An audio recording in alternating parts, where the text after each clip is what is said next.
In the mid-'70s, when theaters were experimenting and thriving around America, a young theater artist was forced to clean a deserted library in Prague.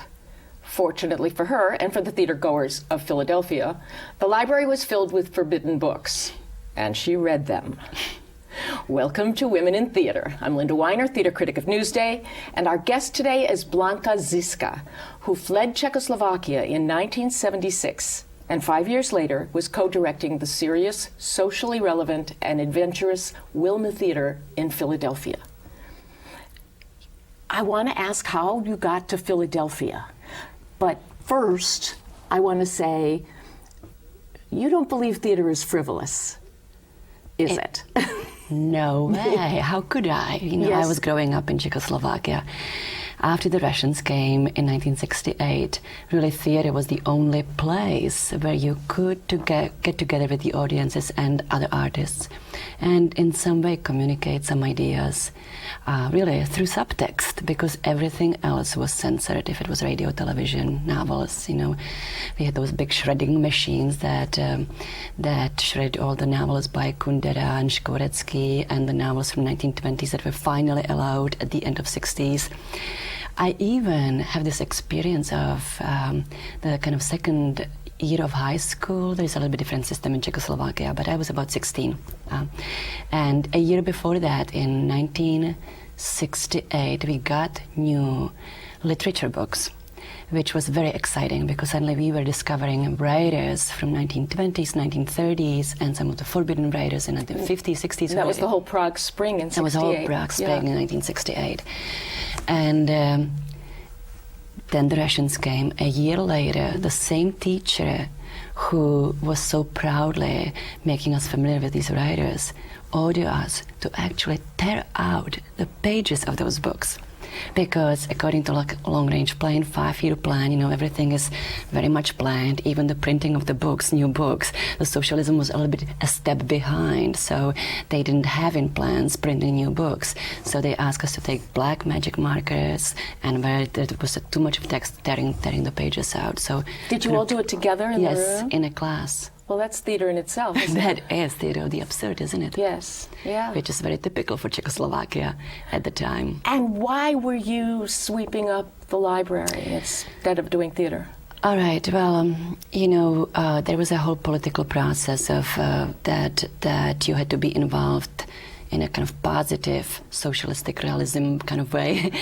You had to be supportive of the Russian invasion and the new government in order to be able to study, and my parents were not. And there was always that policy of taking revenge on the closest to you. So they couldn't do too much to my dad any longer, who lost a job, and so they kind of did it to their kids. So and you had been a theater artist, right? I could not. Yeah, I always, theater artist. Well, okay. If you say at the age of 10 that that I, on my own impulse made my own little puppet theater and was knocking on the doors of kindergarten. It's like a volunteer. I want to play theater, perform theater for the little kids there.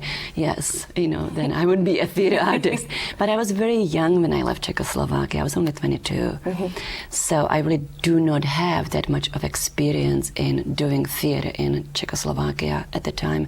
I was doing dance, I was doing pantomime, and then I got involved with an underground kind of movement theater that was very much influenced by Jiri work. By the time I was growing up in 1970s, when I became a teenager and got into my early 20s, I actually went to Poland to see theater because it was close by and it was a different world. So when you got here, were you surprised at how little avant-garde theater there was compared to what you had seen in Eastern Europe? Yes, especially in Philadelphia at the time. Tell us what you found in Philadelphia. Well, the first play that I saw was Let My People Come. If you can imagine. And I was thinking, this is avant-garde because people take their clothes off, but of course it wasn't. It was a little musical, very successful. It was running in a small black box theater, cabaret really, but that was frivolous. And but also I was surprised that people wanted to be paid for doing theater. I was like, come on, it's a privilege to do theater. You should not want to make money on that. Don't tell anybody that here. I know. No, I was very young. Talk about subversive. No. I want to be paid now too. Good girl. Good girl. I want to briefly just talk about those years, and then we get. You left. You spent a year in a refugee camp in Germany. Mm-hmm. And then camps, yeah. In camps, yeah. Various camps. And yeah. At that point, you were pregnant. Yeah. And you had left with your companion. You weren't yet not. And then he went to Philadelphia, Jiri? Well, he went through the camps too. Okay. Except we were not married. Yes. And so he went to a different camp than I did. So I was alone in that camp.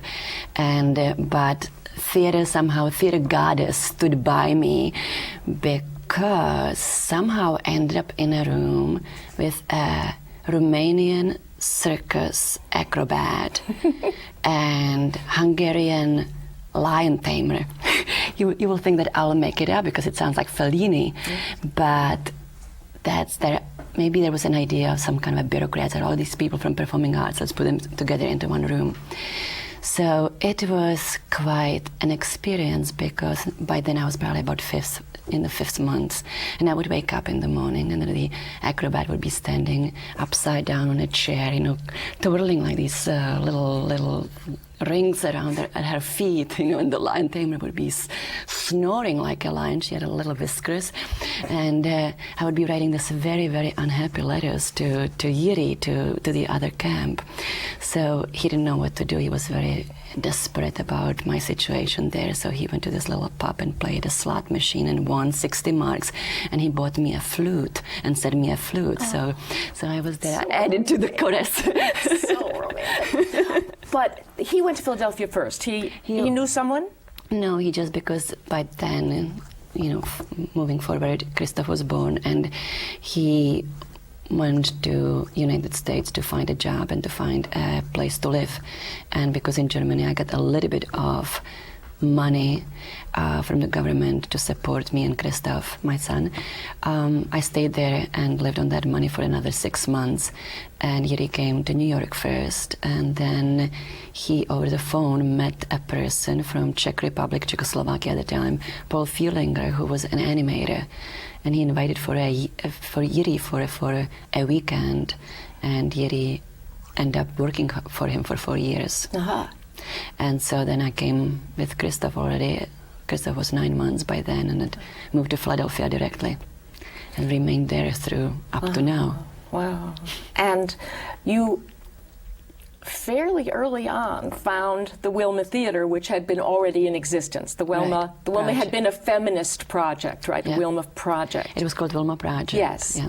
And you impressed them with the Grotowski and the modern dance, and I guess it was a very small company. I think they existed on about something like $19,000 budget a year. One of those companies that existed in the 1970s, tried to do experimental work. It was a really collaboration of artists, and none of them really had theater training. So when I went to visit them for the first time, and I could not really speak any English, so I spoke to them in German. There was the director had a German girlfriend, and he spoke German, so we talked in German, and I offered them to teach warm-ups, just vocal and physical warm-ups, and using the Grotowski method, and that's how it started.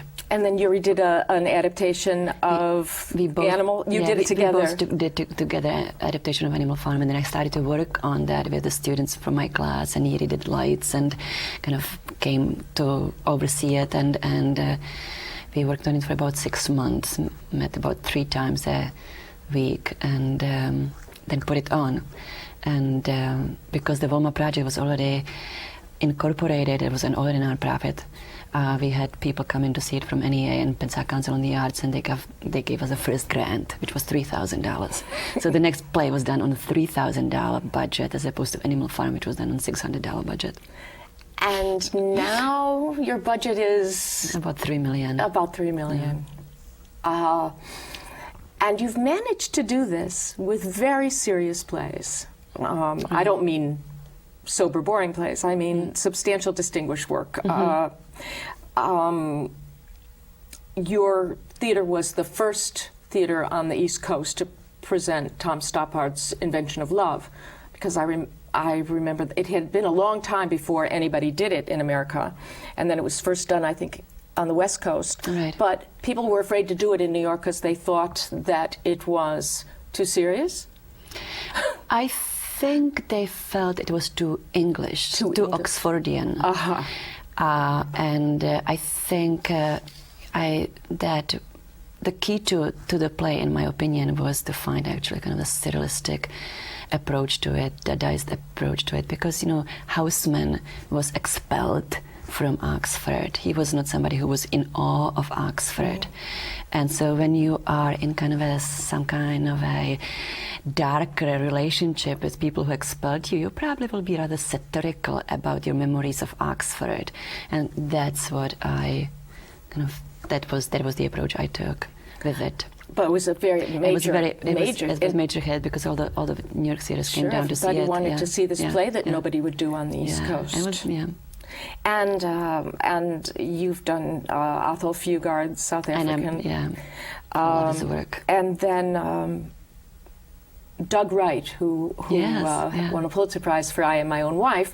That was first read at your theater, am I right? Yeah, well, it was one of the first workshops that they did. Yeah, he was our playwright in residence at the time, and so he brought Moses Kaufman and Jefferson into the theater, and they spent about 2 weeks working there. And on Broadway, on the tour, it's all done. One actor plays 35 characters. Right. When you directed it later, you did it with 2 actors. Yes. What? I did. Yeah. Well, you know, I guess it's my experience again from being born in Czechoslovakia, because I thought it was not. What was interesting to me was that encounter between an American, rather naive writer, kind of meeting the history of Germany in Charlotte von Malzhorf. And so I was interested in that relationship. A man who wore a dress throughout most of the 20th century. Yes, as a woman. Yes. And but also because there was that tension of the young writer who has his own ideas about her, and then he gets completely seduced by her and wants to find out about her. When Doug was talking about the play, you know, it took him a long time to write it. It took him about 10 years to write it, and he was terrified of it because he could not kind of find a way of approach it, because he felt there's too much in the play, too much of history, and he is a little American. What can he? And so you split it up into 2 characters. So I split it up because I thought it was a dramatic moment in it. That was a tension that could have been explored. And you also did Doug Wright's Quills, which is about Marquis de Sade. So how large is your audience? Well, the subscription audience kind of goes between, I would say, 6,000 to 8,000 people, and those are kind of the people who are faithful to the Wilma and come to see plays, even if they don't know the playwright or the new play that's scheduled. And then there are single ticket buyers who come basically on recommendation, word of mouth, or if the review is really great. Now, this is a culture, I'm sure I'm not going to surprise you about this, that is economically vulnerable and star-driven and very interested in commercial transfers to Broadway or even to off-Broadway. How do you resist the pressure? Well, I almost gave into it at one point. I really wanted very much to be a New York director. But then it happened, and I realized that actually to have a home and to be able to be in charge and to be able to choose the plays I want to direct, because for me directing a play is really deciding about how I'm going to live my next 6 months. If I'm going to work on something that's trivial and uninteresting, or something that I'm doing for somebody else, that other interests are involved. Was that The Other Side? Was that the Ariel Dorfman play? Or that was earlier? No. It's not even that I did that. I just feel that to have a home base is just something that is to be treasured. You know, the fact that I can choose what I want to direct and what I think is important, what excites me, and what I think is maybe relevant. How many plays do you do a year? I don't want to direct more than 2 plays a year because I have also some other responsibilities. And as I said, I do a lot of research and I spend a lot of time thinking. I'm a director who really collaborates very closely with the set designers, lighting designers, because first I really want to create the world in which the play is going to happen. In our theater, actors get on stage 3 weeks before the first previews, so they get used to the world that the play is happening in, and that they become part of it. It's their home, it's their environment. They become really familiar with it, which is something I don't think that you have in another theater. Do you use a lot of the same actors again and again? Is there a sense of company, or? No, unfortunately, it is not. But I tell you why. It's because I think we are idea theater and we are playwrights theater in a way. So, if you do a play by Che Yu and then you do a play by Dale Orlando Smith and then by Stephen Adly-Gurgis, you need different actors because you are telling different stories. And so that's why we really cannot have a company. If I would be going into classics and I think that in the future I am going to move a little bit into doing some classics as well, I may start to consider having actors that would be more of a company members. Dale Orlando Smith, we did interview her here.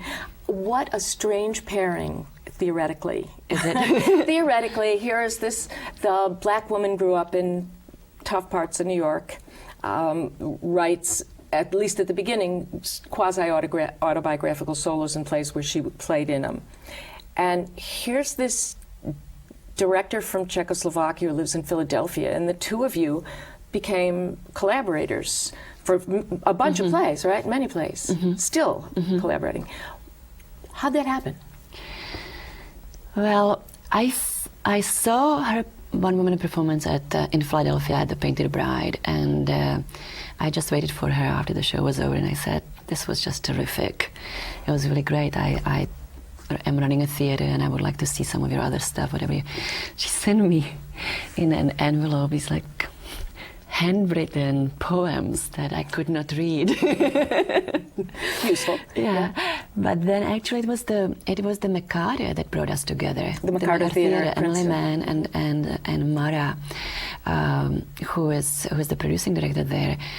She thought that the two of us would hit it off somehow, and she was right. Was Yellow Man your first collaboration? And it was the Yellow Man, our first collaboration. What happened is that the original director could not go to Sundance, and I was meant originally to go just to Sundance with her. Sundance. This is Robert Redford's festival and organization that also has a theater wing. It's mostly movies, but they have a theater wing. They have a theater wing, and it's called Lab because actually you work there on new plays. It's for a playwright, and you spend 3 weeks there working in a beautiful environment, and it's a really terrific place to be. A lot of new plays have been born there. Anyway, so I was meant only to go there but we just hit it off and kept on working together. I think that there was something about us growing up, Czechoslovakia at the time, and I sometimes think that it was kind of interesting thing that happened during the communism. We didn't have bad or good neighborhoods. We didn't have neighborhoods where rich people would be living and poor people would be living because the communism changed that, mixed everybody up. So I was living in a house where my parents were living in one room, my grandparents were living in another room. The next room there was some senior citizens, the husband and wife, where she was a cleaning woman, he was a garbage collector, and they end up also being kind of my babysitters in a way, and they were also informing on my parents, we found out later. And on the second floor there was a family with about 9 kids. They were all kind of really kids that either didn't make it at school or were really misbehaving, became criminals. Well, they were my friends. I was hanging out with them.